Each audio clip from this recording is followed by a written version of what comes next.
Hi, everybody. It's me, Tim Dodd, the Everyday Astronaut. Welcome to my second coverage of SpaceX's first Block 5 booster. They're launching the Bangabandhu-1 for the country of Bangladesh, their first communication satellite, heading out to geostationary transfer orbit. Well, the satellite's actually going out to geostationary orbit, but the rocket itself is sending it off into that transfer orbit. So, guess what? We had a little abort yesterday at T-minus 53 seconds. And all we know, according to SpaceX, is they were standing down due to a ground system's auto abort at around that T-minus 1 minute. But they say the rocket and the payload are in good health. Teams are working towards, now today's backup opportunity. That's normal. I think we've gotten so used to SpaceX not having aborts and not having... we got really spoiled lately by having really good conditions weather-wise and everything. This is pretty normal stuff. It's nothing to be totally alarmed about. If you were around back in the day, like probably 2016, SES-9, I believe it was, maybe it was SES-8, seriously got delayed and got up to aborts probably 4 or 5 times. So those of us that have been watching these for a while, we're kind of used to that. It's okay. It's a good thing. We'd rather them catch these abort issues and catch any anomaly ahead of time rather than it happen and then, yeah, that's not good.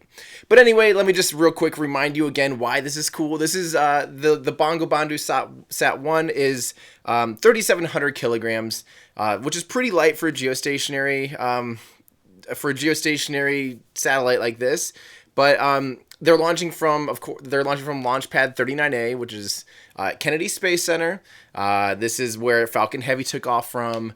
This is where most of the space shuttles took off from and where all the moon landing launches. So this is historic Launch Pad 39A, of course. And let's see, what else is new about this one? Oh yeah, they will be landing this first stage of this Block 5 booster. The first Block 5 booster, again, may I add, about 600 kilometers downrange. So about 400 miles or so downrange. And I'm really excited, guys. This Block 5 means a lot. It's the culmination of all of those previous landings. What are we at now? How many times is space? They have 25 landings. They've reflown about 10 or so of those too. So I mean, we're looking at a point where they've done a lot of the cool things leading up to this Block 5 booster. And Block 5 is the culmination of all those things. So I'm really, really, really excited. Again, so some of the real quick the mini rundown on it, for those of you that haven't had time to watch, I guess what I talked about yesterday, or just seen anything else, the big takeaways are titanium grid fins, awesome. Unpainted black inner stage, not unpainted, sorry. Well, unpainted, but doesn't mean uncoated. You see black inner stage, black raceways, black landing legs. It's more heat tolerant, so it's more reusable. The engines now have 8% thrust capacity, which is amazing. Those Merlin 1Ds, they just keep squeezing more and more and more power out of them. Don't know how they do it. Magic. It also has titanium heat shields on the base, kind of near the octaweb. That's now a bolted octaweb instead of a welded octaweb. And apparently it's active water-cooled titanium now, which is really cool. So that's one of the ways that they're going to reduce refurbishment and hopefully not need to refurbish that heat shield on the base end of the first stage booster as it comes back down, which is really cool. So they just kind of, again, the landing legs can now retract on their own. They don't need to be unbolted and have, dozens and dozens of labor hours into this thing. So it's just all of this stuff culminating. Really exciting. This is, and of course, all this technology will be in the next Falcon Heavy as well. So any new rocket they build from now on will be this Block 5 architecture. They still have a few more Block 4s to launch. I think, though, I'm not positive about this, I don't think they have any new Block 4s to launch from now on. I believe they're all going to be reflown or previously flown boosters. So that's cool. Expect to see a lot more Block 5. I'm really excited. So, of course, yeah, it'll be fantastic. And happy weekend to everyone, by the way. Friday, what a perfect time for a launch. Hopefully this goes off and we can all enjoy a great weekend. And a big one, thanks, Paul, on our Discord. It's supposed to launch 300, guessing it'll launch about 300 times, the Block 5, with about 30 to 50. I did the math wrong in my head yesterday for some reason, which is probably about 6 to 10 flights per booster minimum. My guess is if they say they're going to do 300, seeing how much the launch cadence has picked up, and knowing that BFR will probably take longer to come online than they anticipate, I'd be surprised if it doesn't do 400, 500, 600 launches. I mean, their cadence is going through the roof. Even if this launches for the next 6 years, that's going to be a lot of launches. 7, 8 years. Who knows? Who knows how long before the Falcon 9 is entirely replaced by the BFR? It might be a little bit. But, yeah, expect to see it flying a lot. Hopefully it will go down in history as one of the most flown rockets in the near future. So, for now, though, they've only launched 54 of them. So this will be the 54th flight of the Falcon 9. So, yeah. I do real quick want to say hi to my exclusive Discord channel. Hi, guys. If you and a big thank you to my Patreon supporters. If you want to help me do what I do, please visit patreon.com/everydayastronaut. There's a link in the description. You people are who make me able to do this full time. So thank you, guys. It is a full-time job trying to keep up with any of Elon's ventures, let alone SpaceX. They are rapidly evolving, so it's fun to watch. It's fun to try to learn as much as I can about them, and then hopefully digest it down for you guys. So again, thanks to my Patreons, patreon.com/everydayastronaut. Hey, guys. All right, so also thank you, Michael. Block 5 hype, absolutely. Marmoth, I'm getting McDonald's right now, and I'm just hoping I can get to my house before launch. Pretty ironic, I'm going to miss a launch for a lunch. Love from Mexico. Awesome. We all got to eat. So, and Marcus, no ULA snipers overnight. Good security. For those of you that don't know what he's talking about, that was, of course, the conspiracy theory and rumor when Amos 6 happened. It looked like the rocket just blew up for no reason at all. And people thought, oh, maybe a ULA hired a sniper to, take that one out or something. And it sounds like it kind of had some initial weight to it, and people were like actually kind of considering that to be a valid option. But as we all know, SpaceX found the root of the problem to be cryogenics not working, not getting along happily with the carbon fiber that holds those COPV, the composite overwrap pressure vessels, which are now upgraded to 2.0 in this Block 5 variant. And those were buckling carbon fiber and then making those tanks explode or overexpand and leak all their pressure into the main tank, overpressurizing, and bye-bye. Not good.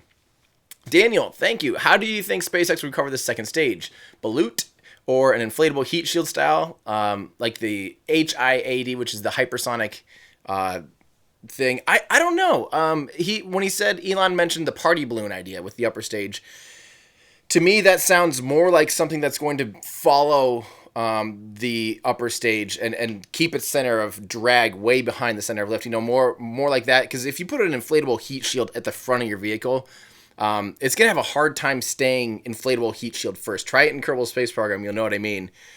Try landing on Eve with something with an inflatable heat shield. Lots of times it wants to flip around because that center of drag wants to be in the back. Wants to be behind the center of mass. So if you put a big old inflatable balloon thing, some hypersonic inflatable balloon that creates a lot of drag and is behind the vehicle, that can help slow it down while keeping it stable and pointed in the right direction. So that might be, they mentioned yesterday, he mentioned in that call that they're going to basically start, sticking heat shields on the second stage and start learning what it's going to take to actually have a second stage survive reentry. And then at what payload penalty, obviously, because every pound or every kilogram you stick up on that upper stage, that detracts directly a pound from your payload because you are taking that weight all the way to orbit. So for every little pound, so say you put 1,000 pounds worth of heat shield, or 450 kilograms worth of heat shields on there. That's going to detract from that payload capability. And sometimes that's not acceptable, but sometimes it is. So we'll see. They'll play around. I'm really excited. Oh, yeah. And here's SpaceX. I'm going to pull them up over here. Let the music kind of be quiet. This is SpaceX's music. We're going to pop it over there.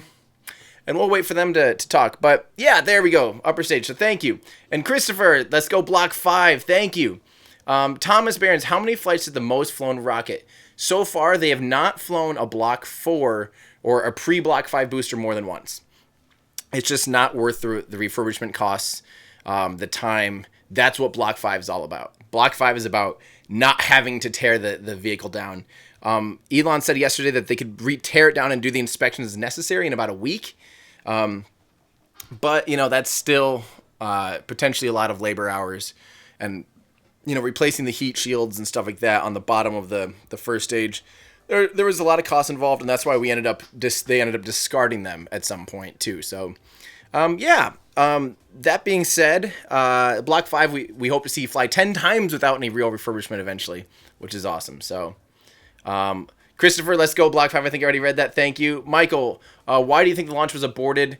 Some kind of ground check. Something between the ground systems and the rocket itself didn't agree with each other.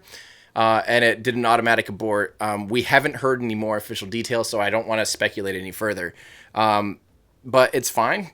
I mean, the vehicle's healthy, and we're obviously going for it today. So we'll see. I don't know if maybe we'll learn more on today's webcast, so we'll be sure and tune in then. Tim, catch the freaking payload fairing already. They won't even be able to catch it this time on the East Coast. There is not a fairing catcher on the East Coast yet, which is really weird because most of the launches come from the East Coast. A majority, probably 4-1, maybe even 5-1 right now. So you'd think if they want the most opportunities to catch a fairing, they would do it on the East Coast. But maybe they aren't iterating the changes in the parachutes systems yet that fast anyway. So it'd be silly for them to try to recover, say, 5 in a row if they're the same design. So maybe launching on the West Coast gives them enough time to make design iteration changes between flights. Therefore, they're not just like trying the same thing over and over and over and wasting that time, that the boat's money, the crew money, all that stuff. Osley, hope we go today. I absolutely agree. Thank you. And Rune, been waiting for this all day. Fingers crossed for a successful launch. Keep up the awesome work, Greens from Norway. Well, thank you. Thank you. All right. So, yeah, I love that it's named Mr. Stevens. Absolutely. Sorry, I'm just trying to catch up with you guys. I'm really excited. Block 5 again is a big deal. In some ways, believe it or not, it's almost a bigger deal than Falcon Heavy. Falcon Heavy, don't get me wrong, it's incredible. And the next Falcon Heavy with Block 5 will be even more incredible. But the reason I say this is maybe a bigger deal than Falcon Heavy is this is finally them getting one step closer to that airliner-like reusability, where hopefully the vehicle, they'll tear this first one down when this one lands today. They will, bring it back in, and they're going to tear it apart and make sure, double check all their work, just like they did with the very first booster that landed, OG2. They tore that thing completely open and basically checked every square inch of it. They'll do similar, probably not that in depth of a teardown on this one, but they will kind of like go through it and make sure all their systems are okay. Give it a much more thorough checkout than they'll do in the future. And they'll probably do that a couple times, but eventually this particular block, if everything checks out, we finally might see this one fly over and over again. This one might fly 3 or 4 times this year, which would be amazing. So yeah, I can't wait. And Marmoth made it. You went very quickly. This better be the one. I agree. But if it's not, again, guys, not the end of the world. We don't want an anomaly. The Block 5 booster is made to carry humans to space.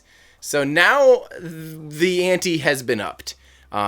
If this blows up on the pad, that'll be a massive, or blows up on ascent, this will be a massive, massive setback to the commercial crew program. So we do not want that. We never, ever want to experience failures.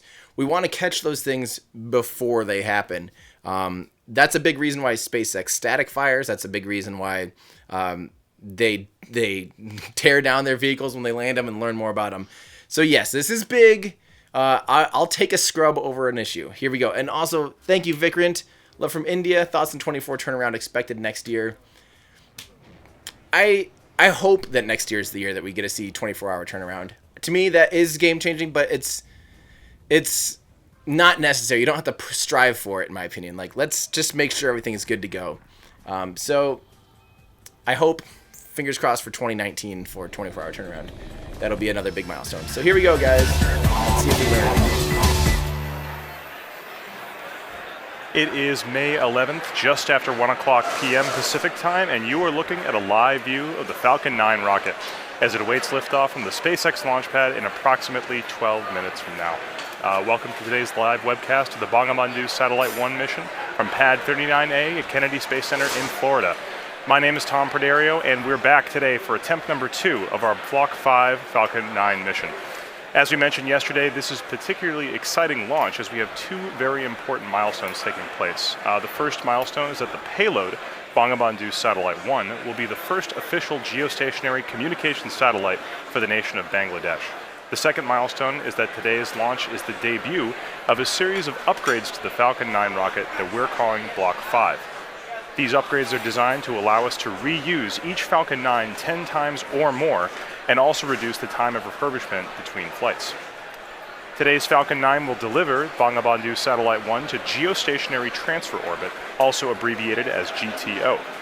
Afterwards, we'll also be attempting to recover this first stage on our drone ship, Of Course I Still Love You, which is currently stationed about 340 nautical miles downrange in the Atlantic Ocean. If successful, this will mark the 25th landing of a first stage rocket for SpaceX. And with less than almost 11 minutes left to go, let's check in with Michael for a quick status update on the rocket. Hi, I'm Michael Hammersley, a materials engineer in our avionics department, and welcome back for our second attempt of the first flight of our Block 5 Falcon 9. In the final minute of countdown yesterday, the Falcon 9 flight computer did its last series of checks, came across an abort signal from a ground system relay, and stopped the launch as the vehicle is designed to do. It turns out that this particular signal was an artifact of an earlier test sequence that was completed successfully, but did not properly reset. Keep in mind that there are 1,000 ways a launch can go wrong, and only one way it can go right, so the vehicle is designed to stop the countdown at the slightest hint of anything that seems off nominal. The team has revised this particular test sequence to avoid this problem in the future, and the rocket and payload remain in great health. So Falcon 9 rolled out to the pad with the Bangabandhu Satellite 1 payload on Wednesday evening at about 8 p.m. local time, and it went vertical yesterday at roughly 8 a.m. local time. Today we went through the launch director's go, no-go poll, held at about T-minus 2 hours. One of the several changes to Block 5 is in how we load propellants. We still use a liquid kerosene fuel called RP1, and our oxidizer is liquid oxygen. But instead of starting with our fuel load at T-minus 70 minutes, we begin loading both RP1 and liquid oxygen onto the first stage at T-minus 35 minutes. Those proceed in parallel until just a couple minutes before liftoff. We also start loading RP1 onto stage 2 at T-minus 35 minutes, but we let that complete and then add the liquid oxygen.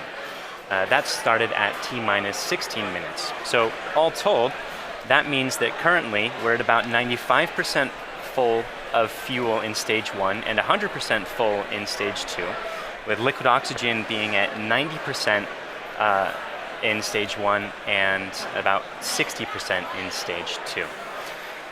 So as we've mentioned before, we're also planning on recovering Falcon 9's first stage on Of Course I Still Love You, 340 nautical miles southeast of Kennedy Space Center. And we're hoping to bring you live coverage of stage 1 during its descent. Otherwise, vehicle's healthy, payload is healthy, the range is a go, and though we're watching some strong upper altitude winds and some thick cloud layers, there's nothing stopping us on the weather front from launching today. Look at that, beautiful. Real quick, will I be on the BFR to Mars? Thanks, Jesper. Block 5 refers to a series of upgrades that we've made to Falcon 9 as part of our ongoing effort to make spaceflight more like commercial air travel is today. This version of Falcon 9 you can see on your screen is designed for 10 or more flights with very limited refurbishment, but should be capable of additional flights with further testing and possible additional refurbishment. Some of the changes are actually very visible in this rocket, most notably the inner stage, this raceway cover down here, and the landing legs.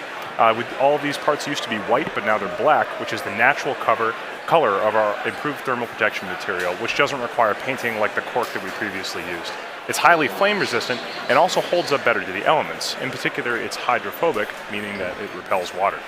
In addition to these changes, we've also made changes to the 9 Merlin 1D engines at the base of the Falcon 9 rocket right down here.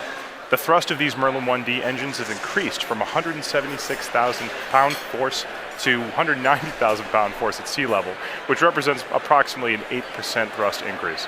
We've also changed the primary thrust structure that houses the engines, which we call the octaweb down here, from a welded aluminum structure to a bolted structure. This greatly reduces the manufacturing and inspection burden and increases reliability and shortens the lead time towards production. Additional improvements have been made to the landing legs to support rapid post-landing vehicle recovery, and we've also upgraded the operational capability of components across the board. The ultimate goal of all these improvements is to be capable of relaunching a flown booster within 24 hours with minimal refurbishment. That doesn't mean that we want to fly a rocket once per day, but it means that we could if we needed to. Now at the top of this rocket is the nose cone structure at the very top. This is called the payload fairing, inside which is Bangabandhu Satellite 1, the first Bangladeshi geostationary communication satellite for the country of Bangladesh. The satellite was built by Thales Alenia Space of France and covers a wide variety of broadcast and telecommunication applications, including satellite television, internet access, and emergency communication services, and of course much more. The satellite will be operated by the Bangladesh Telecommunication Regulatory Commission, or BTRC, and is expected to last approximately 15 years on orbit. Bangabandhu Satellite 1 will stay protected inside that fairing all the way up until about 3.5 minutes into flight. The fairing protects the satellite on ascent, but once we escape Earth's atmosphere, it's no longer needed and we pop it off. We are not attempting to recover this fairing on today's mission, but it's something that we'll look forward to do in future missions. So with just about 5 minutes or 6 minutes left in the countdown, let's check in with Michael on how the rocket is doing.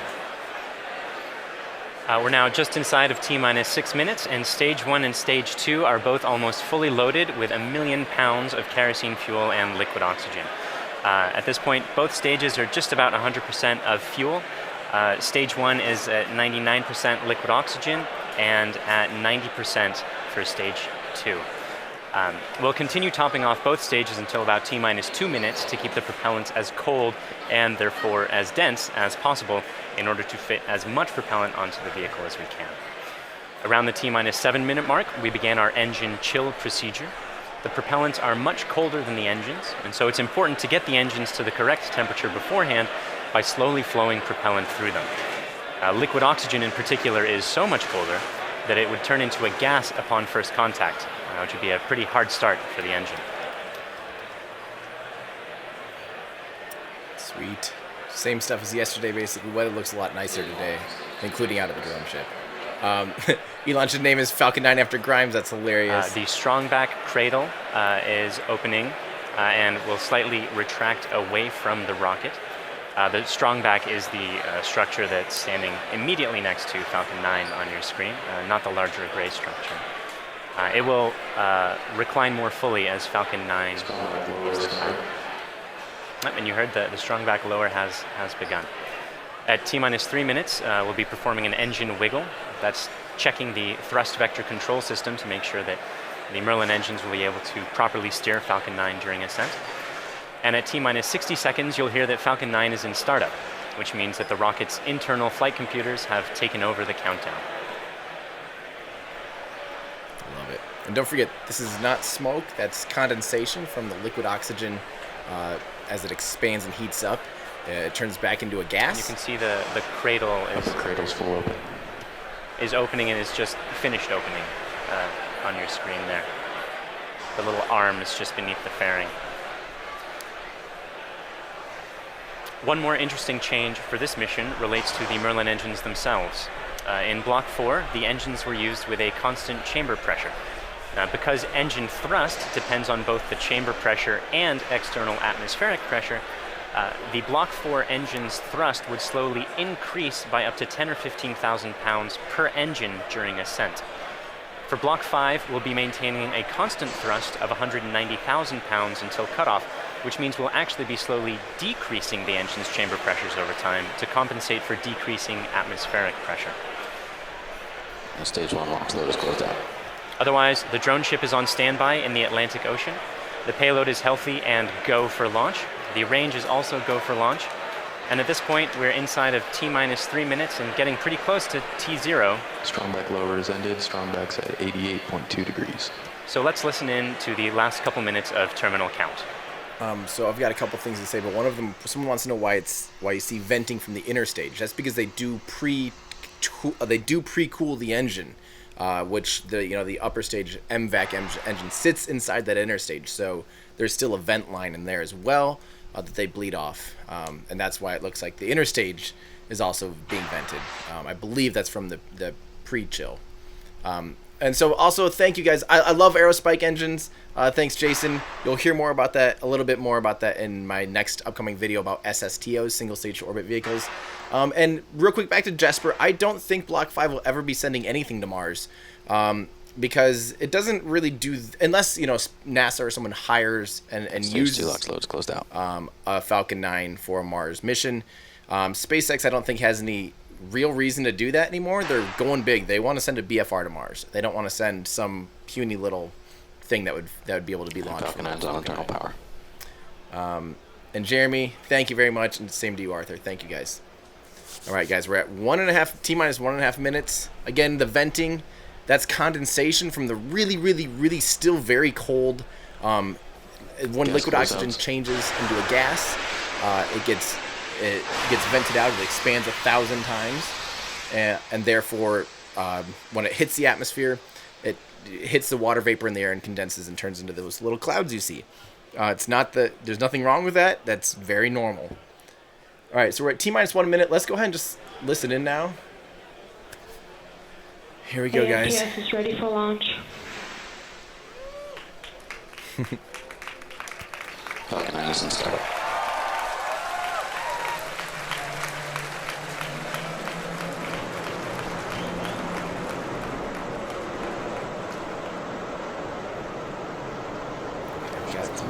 LD go for launch. It's launch director.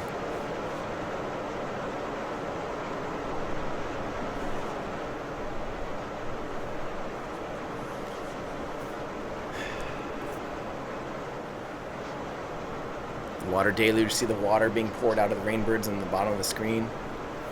That's a water deluge system. Suppresses sound, keeps the launch pad protected.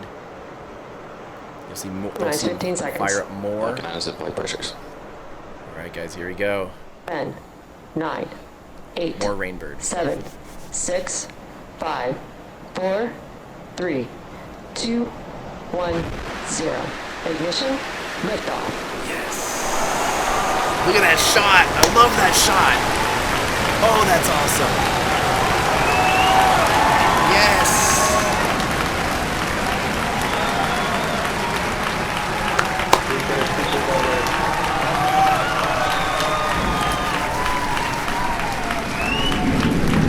Stable propulsion's normal.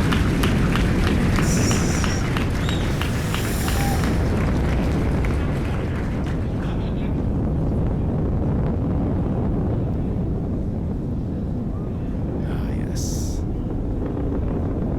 Go Block 5. Power torch now.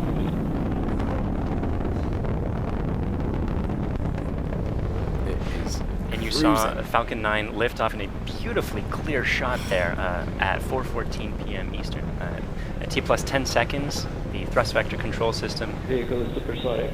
tilted Falcon to begin a pitch kick maneuver to get it going sideways. You just heard that we're going supersonic, and we're about to go through max Q when the rocket's pushing hardest against the atmosphere. Vehicle is experiencing maximum dynamic pressure.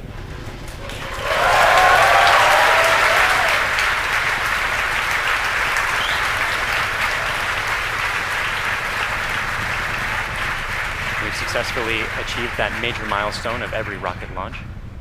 We're actually decreasing the thrust in our engines a little bit around the time of max Q to minimize some of those forces. Coming up about 50 seconds from now, And back engine chill. there will be 3 events in quick succession. The main engines will cut off, the 2 stages will separate, and the second stage will start its Merlin vacuum engine, which you heard is just beginning its own chill procedure.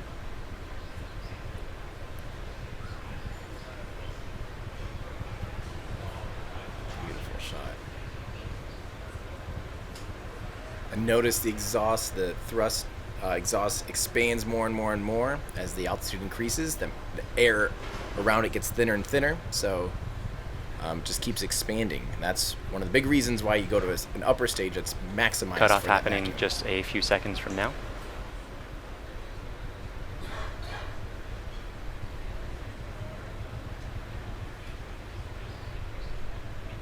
Pico. Station. It's a big one.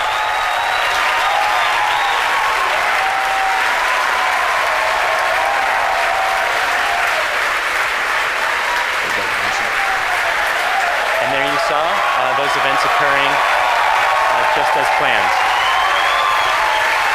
You can even see some of the flicker from Merlin vacuum engine plume as it flicker in the cameras as that plume sort of interacted with the top of the interstage there for a moment.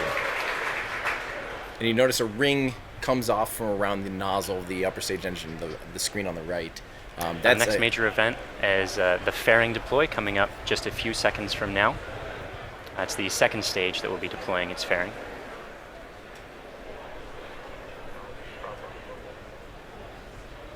But that cork liner is just a ring stiffener and protects the bell during ascent. And then it... Vehicle is on nominal And there you see the fairings falling away behind. They're light, they're made of carbon fiber and aluminum honeycomb, but they still represent excess mass, so we no longer need them once we get out of the atmosphere. Look at those beautiful titanium grid fins on the left there. Signals acquired now in Bermuda, the downlink. Oh man, I love those titanium grid fins. They're so cool. Someone says, "Congrats, Bangladesh! For You have a those of you satellite." just joining us, we had Soon. 3 events in rapid succession. We had a main engine cutoff from that first stage. We had a stage separation event, and then we had a second stage light. Followed quickly then by a fairing separation. Everything's going great right now. Falcon 9 is looking pretty good. Right now, let's go over what we can see on your screen. On the left-hand side, that's a camera mounted on the top of the first stage of the rocket, looking down towards the 9 Merlin engines at the bottom. In that view, you can see those titanium grid fins. They slowly deployed just after stage separation, and those grid fins will allow the Falcon 9 first stage to guide itself back down towards the drone ship. Of course, I still love you.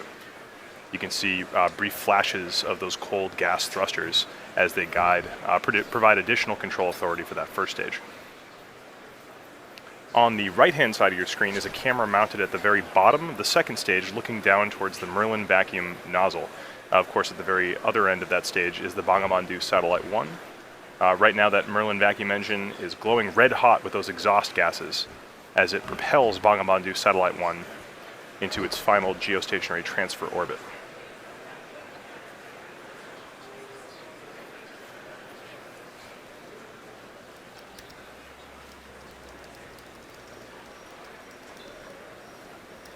Our Falcon 9 first stage today is going to perform 2 burn maneuvers in order to get back down towards the drone ship. The first burn is going to be an entry burn coming up in about 30 seconds. You'll be able to see that entry burn start on the left-hand side of your screen.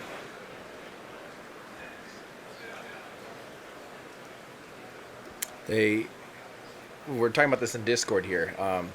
They rarely do a full boost back burn, that first burn. As a reminder, those bursts of clouds coming out of the Falcon 9 first stage on the left are those cold gas thrusters that, in addition to the titanium grid fins, allow it to provide or to control itself as it comes back down through the atmosphere. So if they're landing on the drone ship, they almost will never do a boost back. There's the startup of the entry burn.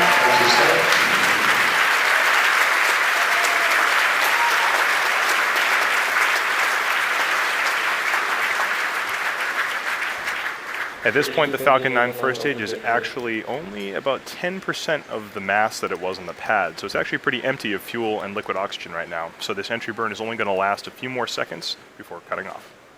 And there it is. And stage 1 entry burn shutdown.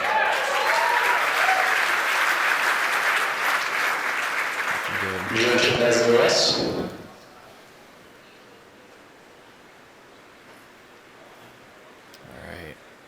As that first stage gets closer and closer to the now. surface of the Earth, we should be able to see features such as clouds, waves, and eventually the outline of our drone ship. Of course, I still love you. Looks like it's cruising in. Something like It looks like there may be some condensation forming on the inside of the camera, but we should get some good video.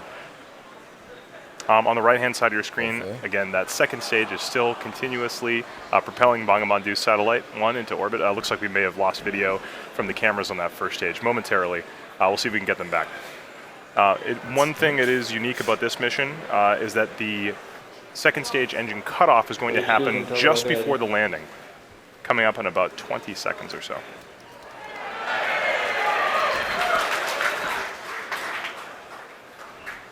You can see in your mission status bar at the very bottom, the second stage engine cutoff and landing are right on top of each other, so be prepared for those two events to happen in quick succession. Stage 1 landing pad started.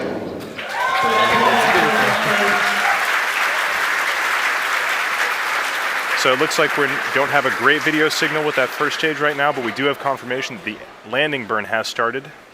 Those landing legs should be deploying very soon. There it is.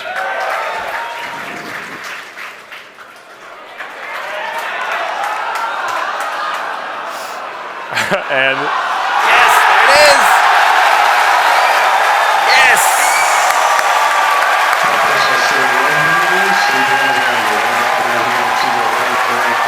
Yes.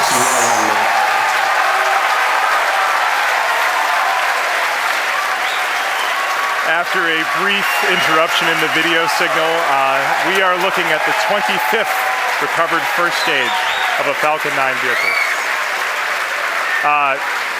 What a great sight. That is a camera on our drone ship. Of course, I still love you. The crowd's going nuts here at SpaceX headquarters in Hawthorne. While all that was happening, we did have a successful second stage engine cutoff of that second stage carrying Bangabandhu Satellite 1. While we're all very excited here at SpaceX to recover our 25th booster, the primary mission is still to bring Bangabandhu Satellite 1 into geostationary transfer orbit. Right now, everything's looking good from that second stage. It's going to coast for about 17 minutes or so. We're not going to be with you for all of that. We're actually going to just look at a simulation of where that second stage is. However, we will come back in approximately 9 or 10 minutes to guide you through the rest of the satellite deployment. That's why we're here, guys. That's why we're here. All right. Congrats, SpaceX, so far. Most of it's looking good. I did see a question pop by that I wanted to answer. What's this rocket for? So SpaceX's Falcon 9 rocket is literally just their workhorse, and its job is to deliver something to space, like all rockets. This particular job that it got hired to do, like the UPS or a Freightliner or FedEx or whatever, any trucker carrying something to somewhere. That's this rocket's job. Now, this particular one was launching the Bangabandhu Sat-1, which was Bangladesh's first communication satellite. So this is a communication satellite that will be in geostationary orbit, which means it'll be kind of a fixed point in the sky over Bangladesh. And therefore, yeah, it's really exciting. Congrats, Bangladesh. You're almost there. The second stage has to coast to the opposite side of the Earth, where it'll do its another burn and kick its apogee way out to geostationary altitudes, and then they'll release it. So, yeah. And thanks for the voice of science. It's truly becoming routine. Love your content. Thank you very much. SpaceX is making this stuff look easy. I love it. And for those of you that want to know, why does the camera cut out? They're faking it. Photoshop. Well, first off, if you're ever concerned that they're faking it, go watch one that returns to land. Back to RTLS, return to launch site landings. They happen in Florida often. Any of the CRS, any of the NASA missions have enough margins for them to turn the booster around, come back and land back at LZ-1, which is a landing site really close to the launch pad. You can watch it with your own eyes, come back and land. It's beautiful. I've seen 3 different landings, and it's just absolutely... It's incredible. It's hard to explain how amazing it is. But the reason that they have a hard time with the drone ship, they have to use a satellite uplink. That drone ship is, ironically, because of the curve of the Earth, there is no line of sight from the drone ship to Florida, to a ground station. So they can't just send that link through the Earth. It has to go up to an uplink satellite. And unfortunately, the thing that sends that uplink is a satellite dish. And that satellite dish, as the rocket's coming down, that rocket is burning a single Merlin engine, which is producing, around 190 pounds of thrust. And that, all that plasma, all that gas shakes and interferes with the satellite uplink. And same reason why sometimes we get cutouts during reentry. There's a lot of plasma there as well. A lot of heat, a lot of interference there. And I hate to break it to you, it's not some conspiracy theory. There's no benefit to anyone but SpaceX in landing these boosters. So it's not like, if they didn't land boosters like every other rocket company, it's not like they, are promising something that they're not, you know what I mean? Like when they fail, which You can watch videos of them failing and learning how to land these things. It's not like that's part of their job. And they're like, see, we did it. Now you can pay us more because we landed. So there's the only incentive for them to land is for their own cost savings to bring the cost of spaceflight down. So there's that. So there's no incentive for them to fake it. I mean, period. So so that's kind of how that stuff works. Why SpaceX uses paper clips, staples aren't reusable. I like that. Why does SpaceX use paper clips? Because staples aren't reusable. I like that. Can you explain a little bit about the change they made to the rocket thrust chamber pressure during ascent? What's the purpose of that change? You know what, Adam? To be honest, I just heard about that for the first time yesterday. That surprises me. I don't know personally. I don't have enough knowledge to know what the difference is between lowering the chamber pressure and throttling the engine. That's something I'm not familiar enough. I would assume that they would normally maintain, that 9 million pounds of thrust, whatever it is these days, by throttling the engines down. So I don't know what they mean by lowering the chamber pressures, if that's the same as lowering the throttle. And how that varies, because I assumed that they used to throttle down the first stage anyway on ascent. Maybe I'm wrong. I'm not entirely sure. So, and also thanks, Mateus, and hello, Poland. Thank you very much. Wait for the Scott Manley video on this. Absolutely. Scott Manley is a phenomenal YouTuber. If you want to learn, I've learned so much from Scott Manley. His understanding, especially when it comes to orbital mechanics, and physics is through the roof. He is brilliant. He's funny. He's entertaining. He's doing a lot more science videos, which is great for all of us. We can all learn more from that gentleman. And that's just his part-time job. He actually works for Apple full-time. So for him to make videos is really a treat to all of us humanity, all of us humans. It'll increase the specific impulse if the thrust remains the same, says Mike. Interesting. I've never, I didn't realize that. If you, well, there you go. That might be why it might be able to increase specific impulse. That's something I'm not familiar with, so I like that idea though, Mike. Andy Law says that Scott Manley's Scottish, and he's also Scottish, so he's awesome. I agree. Go Scotland. And so just a reminder that the thing we're seeing on the screen now, that is the telemetry basically of where the upper stage is now. So if you are in Africa, you're about to see, you probably can't see it unless it just happens like the International Space Station you can see fly over during the twilight, like right before sunrise and right after sunset. You can catch glimmers off those giant solar panels pretty easily. If you haven't ever seen the International Space Station fly over, get an app like ISS Tracker or something like that and watch it fly. It is amazing to see. It moves across the sky so quick. Even like sometimes it takes like 8 minutes, but to watch something move across the sky, especially when it's really bright, when it has a high magnitude. We're about 10 minutes into the coast phase and awaiting the restart of that second stage engine to move us out of the parking orbit into the targeted orbit. As we mentioned, the launch of this satellite represents a significant milestone for the country of Bangladesh. For today's launch, they've put together a video that covers a brief history of Bangladesh, as well as the importance of the satellite currently making its way towards the final orbit. It's followed by a special message from the Prime Minister of Bangladesh to the Bangladeshi people.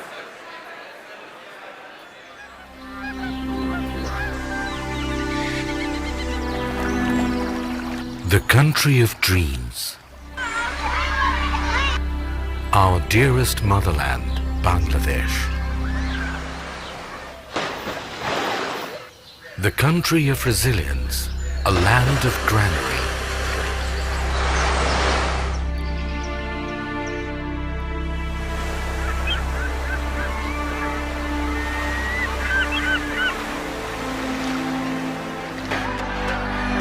Endowed by nature's serene and green enigma.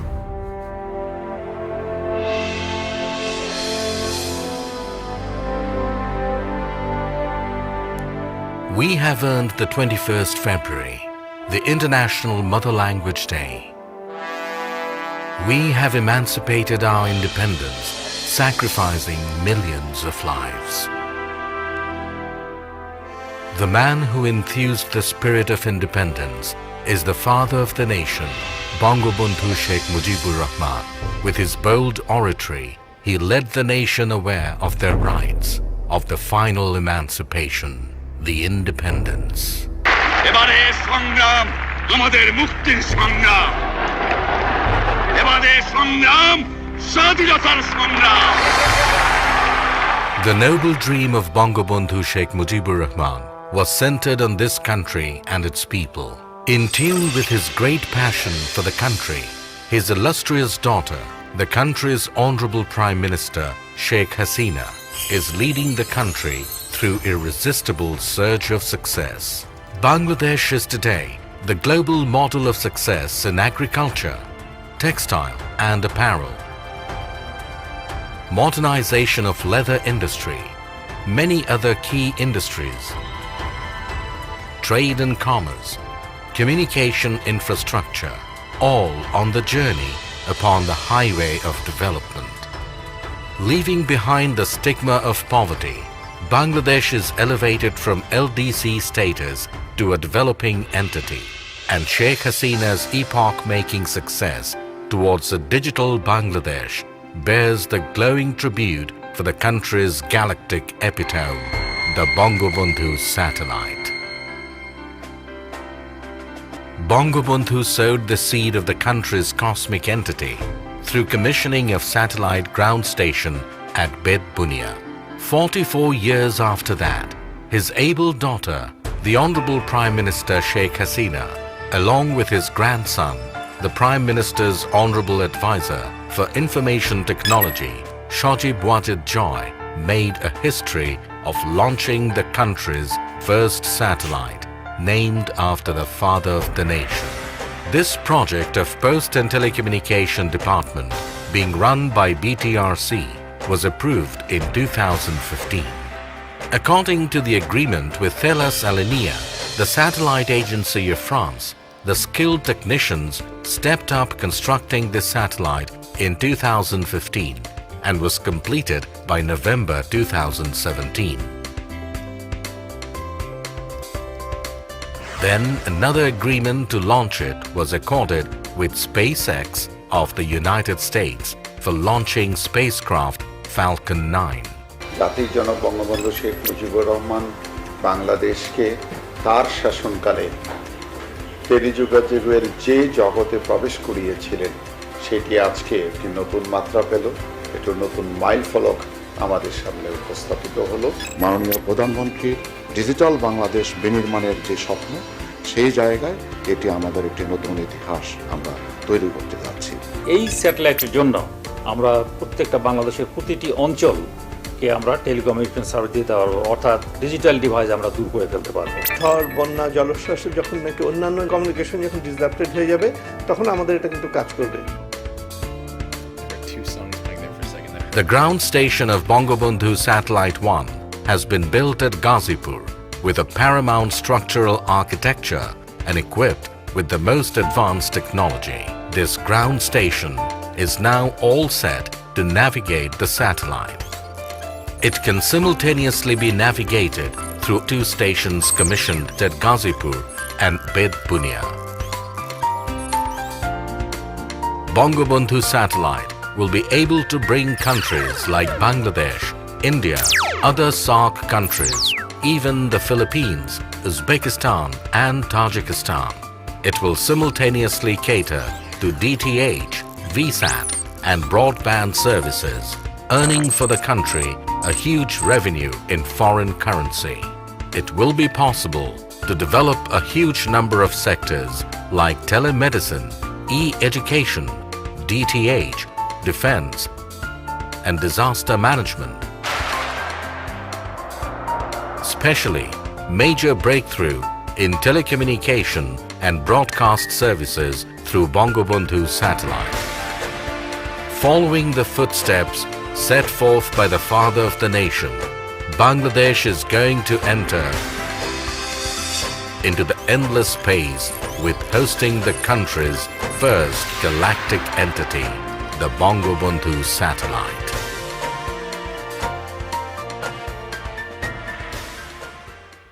বিসমিল্লাহির রহমানির রহিম। আসসালামু আলাইকুম। প্রিয় দেশবাসী এবং বিশ্বের বিভিন্ন স্থান থেকে এই মুহূর্তে যারা বঙ্গবন্ধু স্যাটেলাইট 1 উৎক্ষেপণ কার্যক্রম দেখছেন তাদের সবাইকে আমি আন্তরিক শুভেচ্ছা জানাচ্ছি। আজ আমাদের প্রিয় মাতৃভূমি বাংলাদেশ এবং বাঙালি জাতির জন্য একটি অত্যন্ত আনন্দ ও গৌরবের দিন। বাংলাদেশের অব্যাহত অগ্রযাত্রার ধারাবাহিকতায় আজকে যোগ হচ্ছে আরও একটি মাইল ফলক।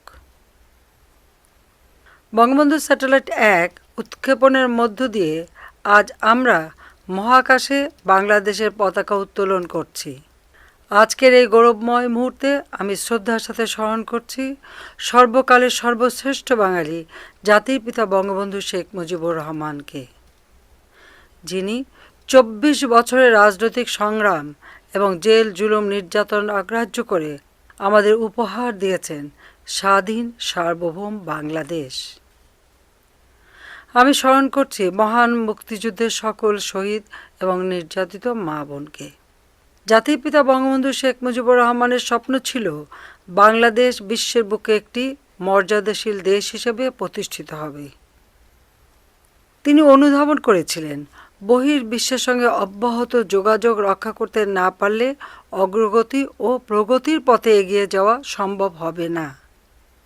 এজন্য স্বাধীনতার মাত্র 3 বছরের মাথায় 1974 সালে তিনি রাঙামাটির বেতবুনিয়ায় প্রথম উপগ্রহ ভূকেন্দ্র স্থাপন করেন, যার সাহায্যে তথ্য উপাত্ত আদান প্রদানের মাধ্যমে বহির্বিশ্বের সঙ্গে বাংলাদেশের সরাসরি যোগাযোগ স্থাপনের সুযোগ তৈরি হয়। আজ আমরা জাতির পিতার সেই স্বপ্ন বাস্তবায়নে আরেক ধাপ এগিয়ে যাচ্ছি নিজস্ব উপগ্রহ বঙ্গবন্ধু 1 উৎক্ষেপণের মধ্য দিয়ে। তথ্য প্রযুক্তির সঙ্গে আজ যুক্ত হতে যাচ্ছে স্যাটেলাইট বা উপগ্রহ। আজ থেকে আমরাও স্যাটেলাইট ক্লাবের গর্বিত সদস্য হলাম, প্রবেশ করলাম এক নতুন যুগে। এই স্যাটেলাইট দিয়ে Bangladesh, Bharat, Nepal, Bhutan, Sri Lanka, Maldives, Philippines, Indonesia, Pakistan, Afghanistan, Tajikistan, Kazakhstan এবং উজবেকিস্তানের অংশ বিশেষে সেবা প্রদান করা সম্ভব হবে। ডাক ও টেলিযোগাযোগ বিভাগের অধীন বিটিআরসি থেকে প্রকল্প গ্রহণ করে বঙ্গবন্ধু স্যাটেলাইট 1 নির্মাণ ও উৎক্ষেপণের ব্যবস্থা গ্রহণ করা হয়েছে। ডাক ও টেলিযোগাযোগ বিভাগ, বিটিআরসি, প্রকল্প এবং স্যাটেলাইট কোম্পানির কর্মীকে আমি আন্তরিক ধন্যবাদ জানাচ্ছি। আমি নির্মাতা ও উৎক্ষেপণকারী উভয় প্রতিষ্ঠানের কর্মীদের ধন্যবাদ জানাচ্ছি। ধন্যবাদ জানাই ফ্রান্স ও মার্কিন যুক্তরাষ্ট্রের সরকার ও জনগণকে এই কাজে সহযোগিতার হাত বাড়িয়ে দেওয়ার জন্য। পাশাপাশি ধন্যবাদ জানাই রাশিয়াকে তাদের কক্ষপথ আমাদের ভাড়া দেওয়ার জন্য। প্রিয় দেশবাসী, আপনারা সকলে দোয়া করবেন যাতে বঙ্গবন্ধু স্যাটেলাইট 1 সফলভাবে উৎক্ষেপণের মাধ্যমে আমরা আমাদের কাঙ্ক্ষিত লক্ষ্য পূরণ করতে পারি। সবাইকে আবারও ধন্যবাদ জানিয়ে আমি বঙ্গবন্ধু স্যাটেলাইট 1-এর শুভ উৎক্ষেপণ ঘোষণা করছি। মহান আল্লাহ তাআলা আমাদের সহায় হন। খোদা।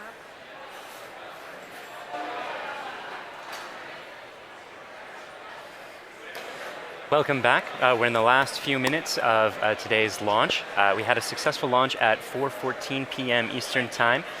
Great stage separation. We caught the first stage on the drone ship, Of Course I Still Love You, and the second stage had an excellent burn, maintained great chamber pressure through the whole time, and during the coast period it's been keeping its propellants well settled in their tanks, which is important for getting the second stage, its second burn. That's coming up just a few seconds from, there it is. Happening right now.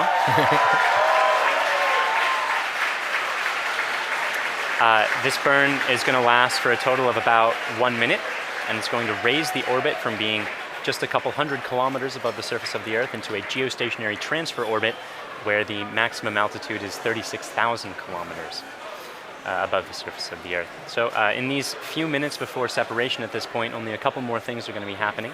We're bleeding our propellant lines down to bring down the pressure in the plumbing after the burn is complete, that is, which should be happening in about 15 or 20 seconds from now.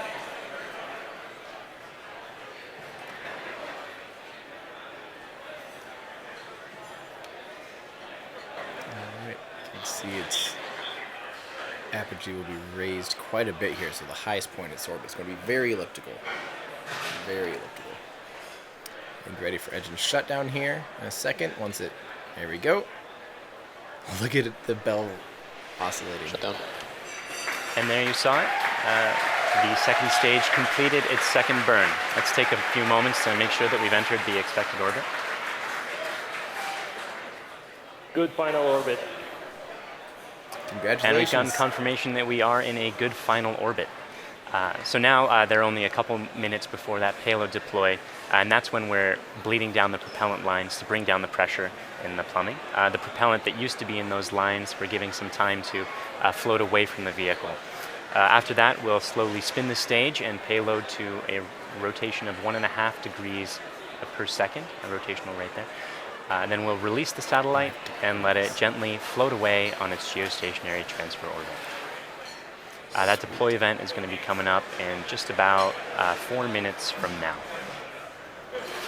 Okay, so first off, congratulations, Bangladesh. This is a testament right here to the fact that SpaceX is actually making launch costs cheap enough that, you know, a country that has not been able to afford their own satellite now has their own geostationary satellite able to do communications. This is very exciting.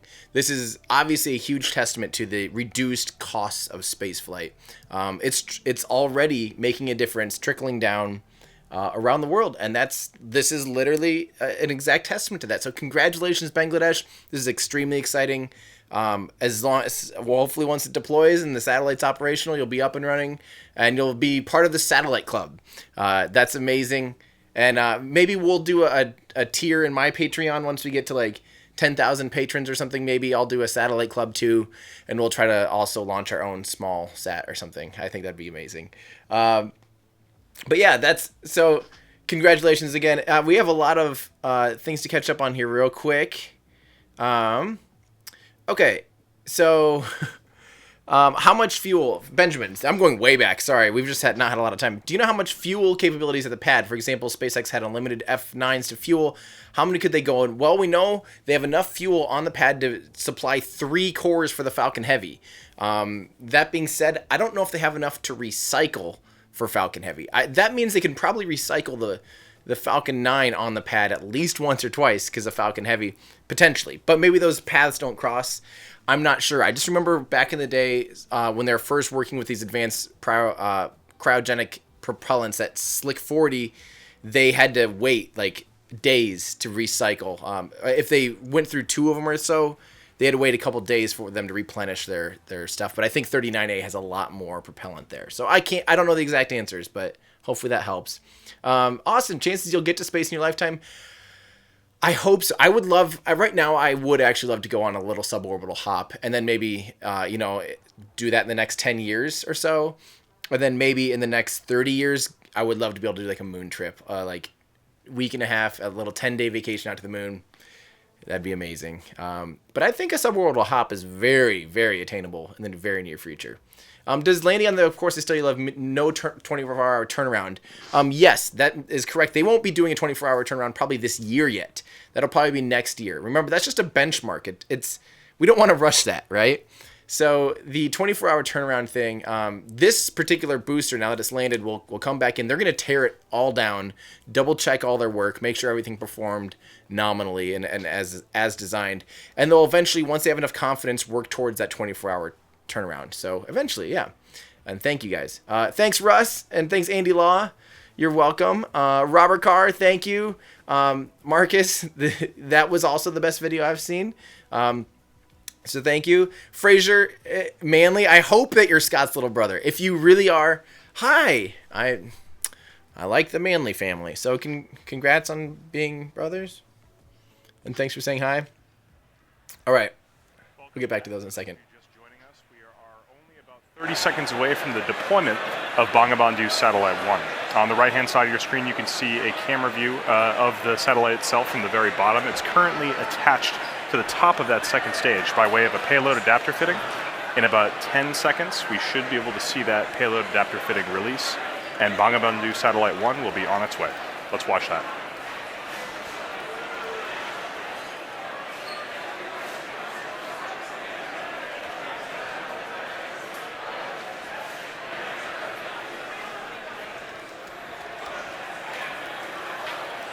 Payload separation. There we go.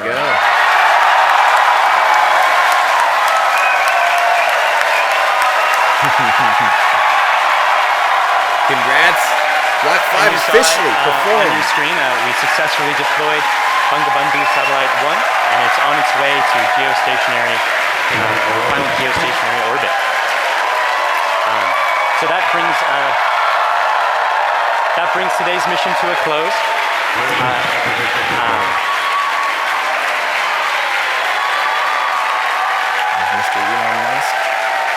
So quick recap of the mission. We launched at 4:14 p.m. Eastern. We successfully separated the two stages, caught the first stage, had 2 burns of the second stage with a coast period in between, and as you just saw, Bangabandhu Satellite 1 is floating away. As you can tell, the crowd here at SpaceX is extremely excited. It's a big day for both us and for the nation of Bangladesh. At this point, we're going to bring the coverage of the webcast to a close. SpaceX would like to thank our customer, Thalassalinia Spas, and their customer, the Bangladesh Telecommunication Regulatory Commission. We'd also like to thank the U.S. Air Force, the Range, and the Federal Aviation Administration for supporting the launch.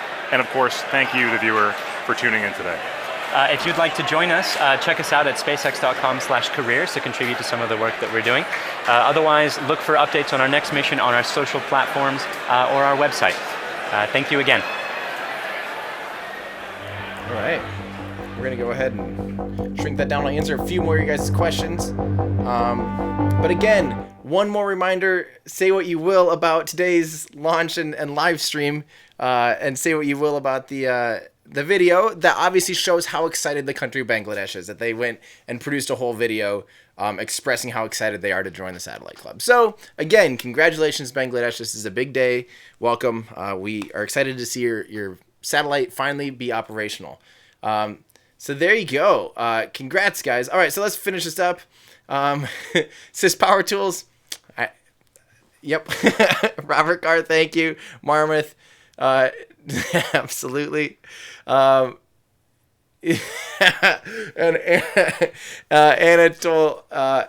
Anatoly, sorry, I'm totally butchering your name. High production right there. Even Bangladesh people know the Earth isn't flat. That's exactly right. It's a country happy to make it to space, and SpaceX was able to bring that dream to them. Absolutely right, Jason. That's the right attitude. This is exciting. This is, again, another stepping stone for humanity. Us working together, putting things out into space. Very exciting. Very exciting. Well, thank you, Clint. Celebration, absolutely. And with Thari, is a 24-hour turnaround possible only possible if they land at KSE? Yes. The drone ship, especially when it's 600 kilometers downrange, takes several days to bring back to land. So that won't be anything you'll be seeing anytime soon. It just takes too long to get back from sea. So we will not be seeing anything like that in the near future. Unless, there's always rumors. People were like, well, maybe they'll just start refueling the Falcon 9s out there on the drone ship and launch it back. But then you're just wasting... It's cheaper just to pull it back. So, time is not a constraint. There's other launchers, et cetera, et cetera. So no need to rush it back and get that. Again, that 24-hour turnaround time is just sort of it's a goal. It's not, how do I say this? That doesn't mean that it's not necessary. If the vehicle never does a 24-hour turnaround, it's not like it's not performing perfectly fine. There's no real need to do the 24-hour turnaround. Yes, it's a proving ground, being like, look, we literally can land and then refuel this thing. It's an awesome goal, and I get why they're pushing for it, but they don't need to do that to still have the business case and everything. So. And Chicken Bird, shouldn't the second stage perform another burn at apogee to circularize the orbit? Otherwise, it would just be leaving the satellite in a highly elliptical orbit. Well, Chicken Bird, that would be a direct geostationary injection burn. So a direct to geostationary orbit. And that it requires a long coast phase. That is one of the requirements that the Air Force has for their, I believe it's their EELV, or someone in patron in our Discord will probably know exactly what that set of like rules or laws, that there's like 9 check marks that the Air Force has that Falcon Heavy can apply. That Falcon Heavy now is capable of doing all of those. So therefore it is now officially available for those missions. But most of the time, that's why these satellites actually have to have their built-in propulsion system, because they slowly, and I mean slowly over the course of weeks, they do apogee kicks, and they slowly will raise their orbit every time, and that's all just part of the mission. It's not normal to do a direct to geostationary orbit. Yeah, there we go. Get Arvid, get a Patreon tier with a satellite, and let's send Simone Garrett's tier to space. That's hilarious. I love Simone Garrett. She is just the best. I'm probably saying her name wrong. I always forget how that. I'm the worst pronouncinator ever. I think it's Yertz, if I remember right. Someone is probably yelling right now.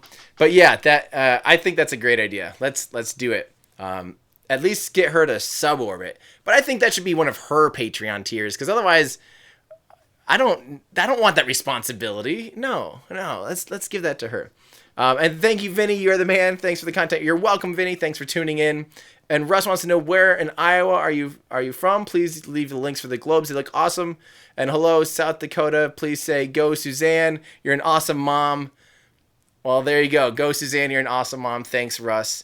I'm from Northeast Iowa. I live in Cedar Falls, Iowa, home of the best municipality internet in the world. I have gigabit internet, and they're turning on 10 gigabit this year. So if you happen to be like someone that just sits on the internet all day in an office, and you want a low cost of living and a nice place to live, check out Cedar Falls, Iowa. We have it's a little we have a college town. We have really fast, crazy internet. We have a lot of fun stuff. Everything you need, nothing you don't. No traffic. Just hanging out. Good people. So we're getting 10 gig. That's right. They've already turned it on even, so I'm really excited about that. Yeah. Remind me again, how's your Comcast or your Verizon or your AT&T? Let me know. I'm quite happy to be sitting on this amazing internet. Ollie! What's up? Ollie! Hi! Ollie, guys, is the one that makes these, the incredible Falcon 9 and Falcon Heavy models. The link is in the description. Check it out, buzzspacemodels.com. He is a wizard of 3D printing and 3D modeling.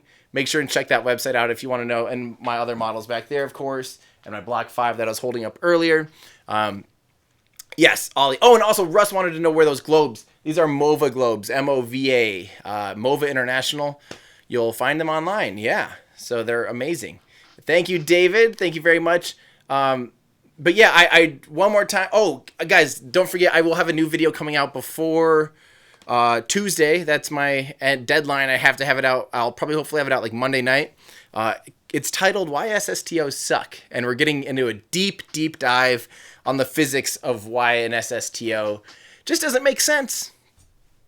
It just doesn't. And if you don't agree, you're going to learn why. I'm really excited about this video. We've been talking about it a ton in our Discord channel, going nuts. We've had like long debates. The math is on my end.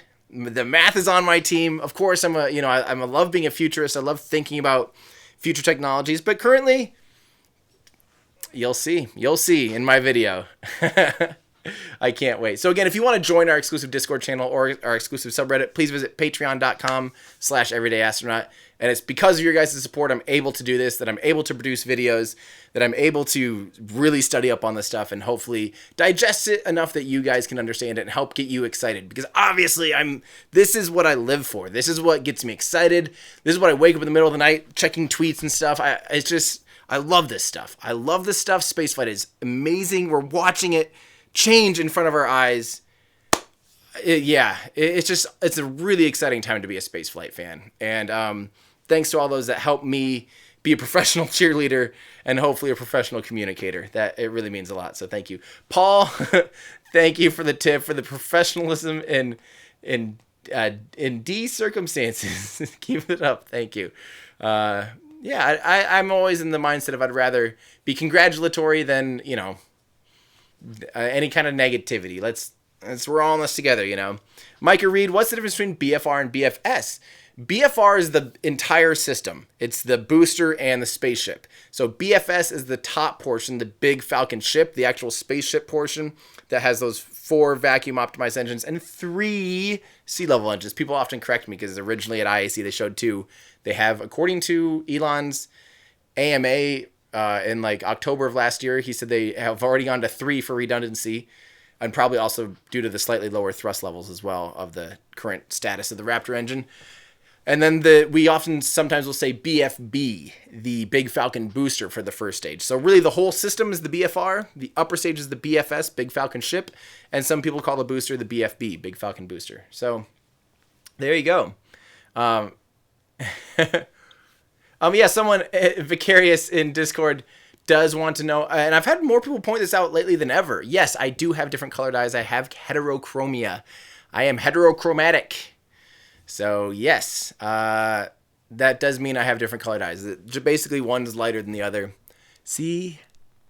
Yeah. I don't know why people just now started pointing it out. I've been doing this stuff for a year and a half, and no one really noticed, and now people are figuring it out. So, yeah. I hope that answers everyone's questions.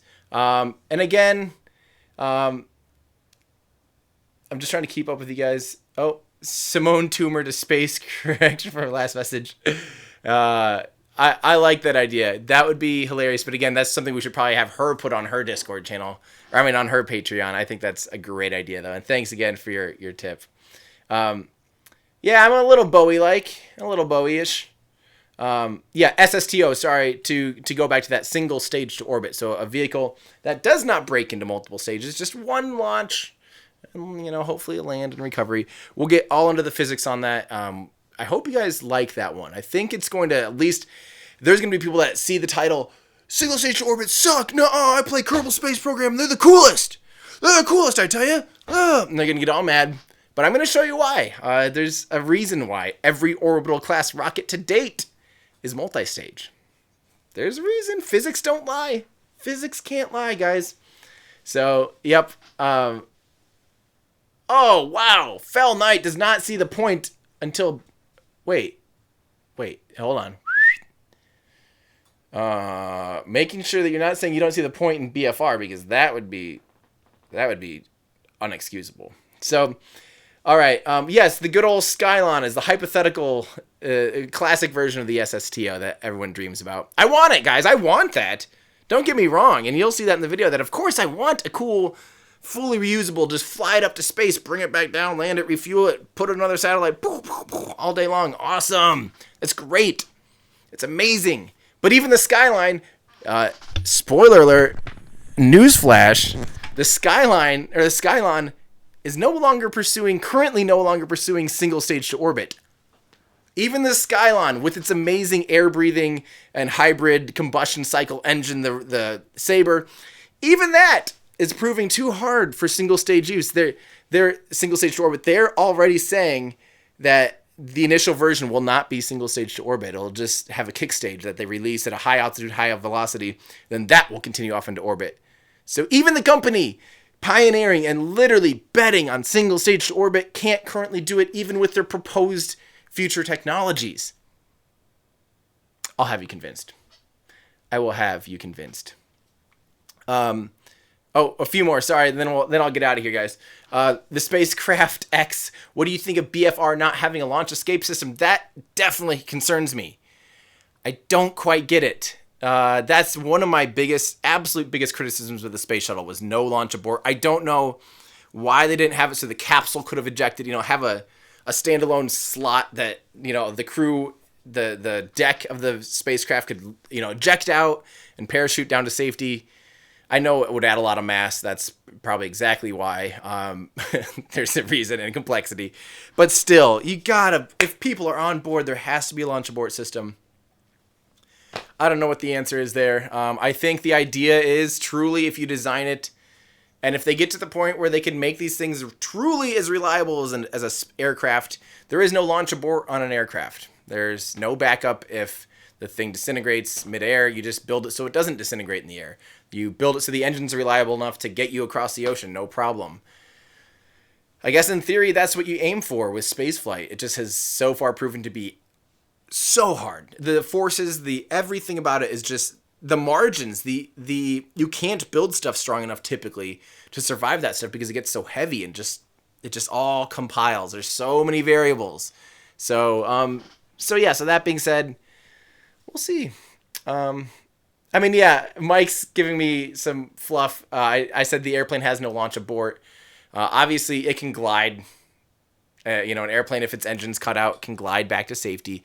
But I mean, in the event of something catastrophic, which really doesn't happen on an airliner, you can't eject out of your seat and parachute to safety. Like say you're about to smack into a mountain, you can't be like, oh, eject on an airliner.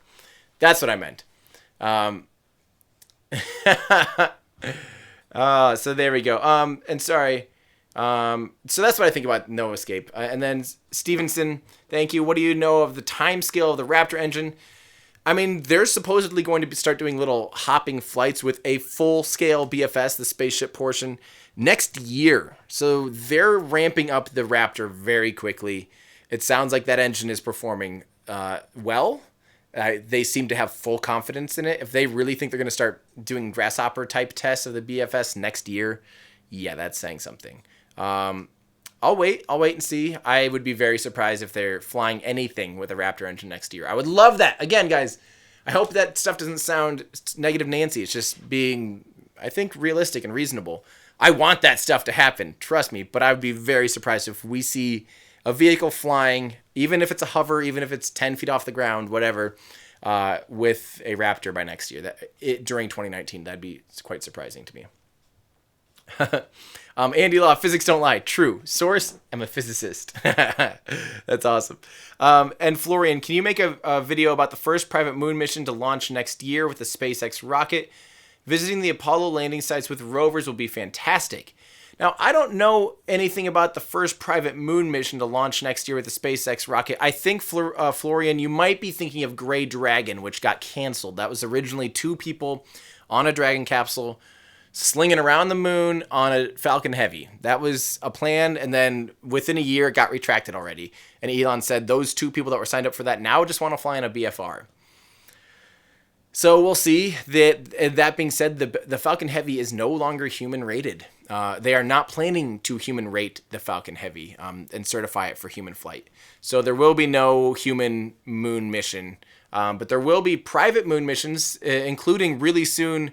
Rocket Lab will be launching a little R2-D2 sized Moon Express launch lander that's going to land on the moon really soon, actually. Hopefully in for sure this year. Hopefully in a couple months even. So, Lee Roberts, is max Q dynamic in that does it position altitude change on the day of launch, needing throttle down point to be recalculated close to launch? That's a really good question, Lee Roberts. I think it's just calculated ahead of time. I'm not sure. It might be a pressure. There might be a sensor. I don't know, like a barometric sensor or something that can let it know when to throttle down exactly. But I believe it's calculated ahead of times because I'm guessing, that region is pretty well defined and pretty well understood, even with different weather variabilities. I think. I don't know for sure how that works. I think it's pre-programmed during ascent. I don't think it's something that they're changing on the fly. But I'm not entirely sure. So, so there we go. I hope that answers everybody's questions. I just want to, one more time, guys, thank you for tuning in. Thank you for asking great questions. I hope that I was able to answer everything for you guys, or at least today. Join me. Don't forget to check out, I did a thing yesterday, a little quick live stream talking about what Elon mentioned about Block 5 beforehand. So that's cool. Check that out. Also be sure, and if you're not subscribed here, guys, please do that. Obviously, that helps encourage me to keep going. It means I'm doing something right. Tell your friends. Again, I do what I do because I want people to get excited and have something that they can watch from day one. I want this so that my parents who have no interest in spaceflight, I want to be able to get them excited and explain things on their levels too. So that's what I'm all about. When you have friends asking specific questions like why SpaceX is or what's this or how come that, I'm trying to make videos specific to that. So let me know your questions. Tweet at me, find me on Twitter, link below in the description, find me on Instagram, wherever, reach out. I just have literally a backlog of videos that I'm trying to make. I'm trying to keep up with you guys. I put a lot of effort. I want these videos to be, the videos that I produce, I want them to be like extra high quality so they aren't just me yabbering in front of a camera, but well produced and really well scripted. So it does take me a little longer. I still believe that's the best way to go about doing it. I don't like the video that I posted yesterday that was just me sitting here talking. It's not as concise. I'd rather be really, really well pointed and well researched when I release those videos. So what are the planets by the Lego Saturn V? Again, these are MOVA globes. MOVA, M-O-V-A. You can find them online. They're awesome. I think that's going to be it for me, guys. Again, thank you guys very much. Show your friends. Be sure and subscribe. Find me on Twitter. Find me on Instagram, wherever. Just search Everyday Astronaut. And again, as always, a huge thank you to my Patreon supporters for helping make this stuff possible. It's without your guys' support, I would not be able to do this. If you want to help support what I do, patreon.com/everydayastronaut. You can join our exclusive subreddit, our exclusive Discord channel, or just send a tip because you want to see me continue doing this. So thank you guys. That's going to do it for me. It's time for me to go shoot this SSTO video, this single stage to orbit video. I'm done scripting. Everyone in the Discord channel, you guys better be tuning in and checking out my script before I shoot it. And let's make sure we find any errors before that happens. I just posted that today. So if you are still in our Discord channel and listening to me right now, please find the script, read it over, give me suggestions and feedback before I shoot it. It's always easier to make changes beforehand than afterwards. So, all right. Thank you, guys. That's going to do it for me. I'm Tim Dodd, the Everyday Astronaut, bringing space down to Earth for everyday people. Bye, everybody. Have a good weekend. And bye. And have a great weekend. Bye. Happy Friday.